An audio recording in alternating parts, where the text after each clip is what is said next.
warahmatullahi wabarakatuh. Alhamdulillahirrabbilalamin. Puji dan syukur kita panjatkan kehadirat Allah SWT yang masih memberikan kita kesempatan untuk belajar walaupun situasi dan kondisi belum memungkinkan kita bertemu secara langsung. Bapak dan Ibu guru berharap kalian tetap semangat dan jangan pernah berhenti belajar apapun rintangan dan halangan yang sedang kita hadapi. Teman-teman, pada video pembelajaran kali ini kita berada di tema 3, tokoh dan penemuan.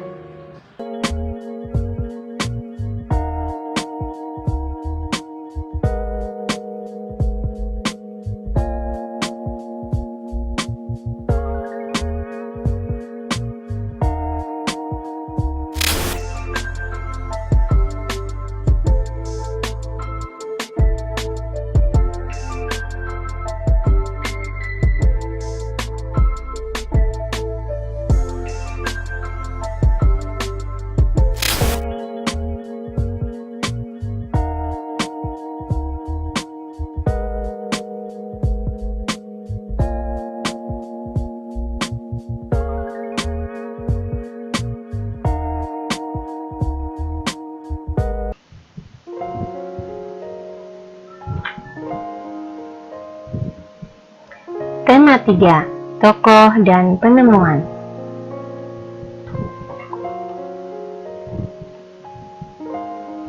Teman-teman, memang aktivitas belajar bukanlah suatu hal yang mudah, membutuhkan waktu dan kemauan yang tidak semua orang bisa memilikinya.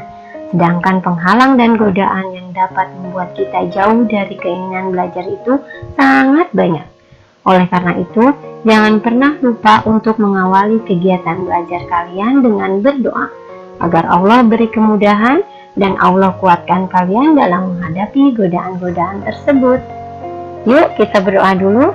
Bismillahirrahmanirrahim. Rabbi zidni ilman warzuqni fahman waj'alni minas sholihin. Amin. Pada pertemuan kali ini kita akan belajar KD 3.2, menggali isi teks eksplanasi ilmiah yang dibaca. Indikatornya yang pertama menyebutkan pengertian, tujuan, struktur, dan ciri-ciri teks eksplanasi ilmiah. Kedua, menggali informasi dari isi teks eksplanasi ilmiah. Tujuannya seperti di bawah ini.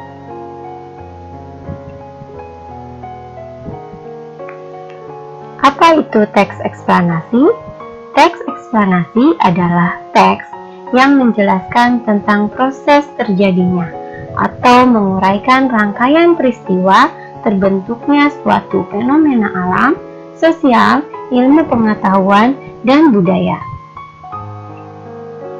Teks eksplanasi ini termasuk teks non-fiksi karena penyusunannya berdasarkan fakta atau data, bukan berupa hayalan atau imajinasi.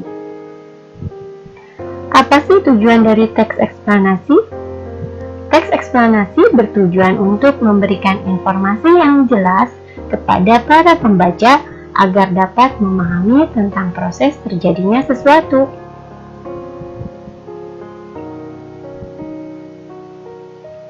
Struktur teks eksplanasi. Teks eksplanasi terdiri atas 3 bagian. Yang pertama, bagian pernyataan umum atau disebut juga bagian pembukaan. Pada bagian ini berisi informasi umum yang telah diketahui banyak orang mengenai suatu peristiwa atau fenomena yang dibicarakan.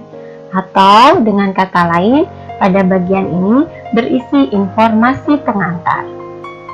Bagian kedua namanya deretan penjelas atau bagian isi. Pada bagian ini, isinya tentang uraian penjelasan terjadinya suatu peristiwa atau fenomena yang sedang dibicarakan. Ketiga, bagian kesimpulan atau penutup. Pada bagian ini, isinya yaitu simpulan yang biasanya berupa pendapat atau simpulan singkat dari penulis tentang topik yang dijelaskan. Bagaimana ya ciri-ciri teks eksplanasi? Yang pertama yaitu tadi, terdiri dari 3 bagian, yaitu pernyataan umum atau pembukaan, deretan penjelas atau isi, dan simpulan atau penutup. Ciri yang kedua, teks eksplanasi lebih fokus pada hal-hal umum, bukan kegiatan manusia, misalnya gempa bumi, banjir, hujan, penemuan-penemuan, dan lain sebagainya. Yang ketiga, cirinya sering menggunakan istilah-istilah ilmiah. Yang keempat, sering menggunakan kata sambung waktu, misalnya jika, bila, sehingga, sebelum, pertama, atau kemudian. Yang terakhir, informasi yang dimuat berdasarkan fakta atau kenyataan yang memuat informasi bersifat ilmiah. Teman-teman, berikut ada sebuah contoh teks eksplanasi tentang penemuan dari seorang tokoh ilmuwan muslim, penemuan Ibnu Al-Haytham. Kita akan analisis terhadap manakah yang termasuk dalam bagian pernyataan umum, bagian deretan penjelas, dan mana pula yang termasuk dalam bagian simpulan atau penutup. Kita akan baca bersama-sama. Paragraf pertama. Sulit dibayangkan bagaimana jadinya dunia tanpa adanya kamera. Perusahaan besar seperti Instagram dan Canon merupakan perusahaan yang tumbuh dan berkembang menggunakan sebuah ide menangkap cahaya dari objek, kemudian menciptakan gambar dan mencetaknya ataupun menguploadnya untuk disebarkan ke seluruh dunia. Paragraf 1 ini merupakan bagian dari pernyataan umum. Kenapa? Karena di paragraf 1 berisi tentang informasi umum atau informasi pengantar dari topik yang akan dibicarakan. Baik, kita lanjut ke paragraf selanjutnya. Paragraf kedua. Hal ini mungkin akan sulit dilakukan jika tidak dirintis pertama kali oleh seorang ilmuwan muslim bernama Ibnu Al-Haytham, yang pertama kali mengembangkan ilmu optik dan menjelaskan bagaimana kamera pertama bekerja. Dia tinggal di Kairo pada awal tahun 1000-an dan merupakan ilmuwan yang sangat fenomenal sepanjang masa. Ketika dia dijadikan sebagai tahanan rumah oleh pemimpin dinasti Syiah Fatimiyah Al-Hakim, dia mempelajari bagaimana cahaya bekerja. Paragraf 3. Fokus penelitiannya adalah bagaimana kamera lubang jarum atau binokul kamera bekerja. Ibnu Al-Haytham merupakan ilmuwan pertama yang menemukan bahwasanya ketika lubang kecil ditempatkan pada bagian kotak kedap cahaya, maka cahaya dari luar akan terproyeksi ke dalam kotak melalui lubang tersebut. Dia menyimpulkan bahwa semakin kecil lubang tersebut, maka semakin tajam kualitas gambar yang didapatkan. Hal ini mendorongnya untuk membuat kamera yang secara menakjubkan bisa menangkap gambar dengan tajam dan akurat. Nah, teman-teman, paragraf kedua dan ketiga ini termasuk dalam bagian deretan penjelas. Kenapa? Karena pada paragraf 2 dan 3 ini berisi tentang uraian atau penjelasan dari topik yang dibicarakan, yaitu tentang penemuan Ibnu Al-Haytham. Bagaimana beliau mulai menemukan teorinya, bagaimana fokus penelitiannya, sehingga beliau berhasil membuat kamera yang secara menakjubkan dapat menangkap gambar dengan tajam dan akurat. Baik, kita akan lanjut ke paragraf keempat atau paragraf terakhir.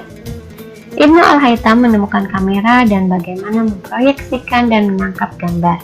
Penemuan ini menginspirasi pengembangan kamera di abad modern dengan menggunakan konsep yang ditemukan oleh Ibnu Al-Haytham. Terima kasih padanya karena atas jasanya kita bisa mengabadikan momen-momen yang berharga bersama keluarga dan sahabat yang kita sayangi.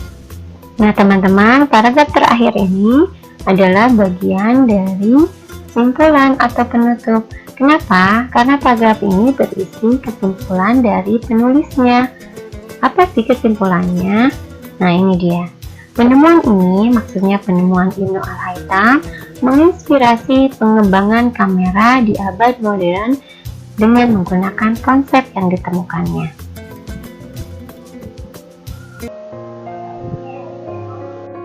Alhamdulillahirrabbilalamin, kegiatan belajar kita kali ini sudah selesai. Semoga apa yang tadi